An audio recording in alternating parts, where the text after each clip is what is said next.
அதற்கு பிறகு எந்த கருத்தையும் நான் வெளிப்படையாக யாரிடத்திலும் கடந்தோ அல்லது யாரையும் அரசியல் ரீதியாக சந்திக்கவில்லை என்பதை நான் மீண்டும் ஒரு முறை வலியுறுத்தி தெரிவித்துக் கொள்கிறேன்.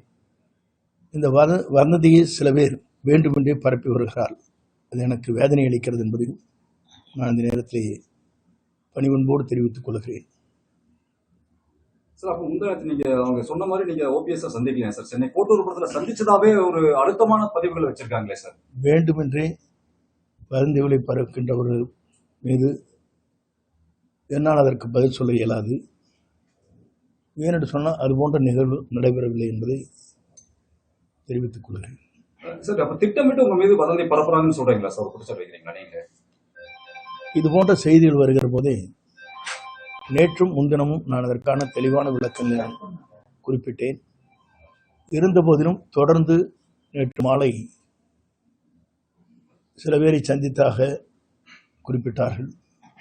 என்னை பொறுத்தவரையிலும் இன்று வரையிலும் குறிப்பிடுகின்ற யாரையும் நான் சந்திக்கவில்லை என்பதும் நான் இந்த நேரத்திலே தெளிவாக தெரிவித்துக் கொள்கிறேன். இதுபோன்ற வதந்திகளை பரப்பி எனக்கு ஒரு அவைப்பாளர் வர வேண்டும் என்ற நோக்கத்தோடு சில பேர் திட்டமிட்டு இந்த செயல்பாடுகளை செய்து வருகிறார்கள்.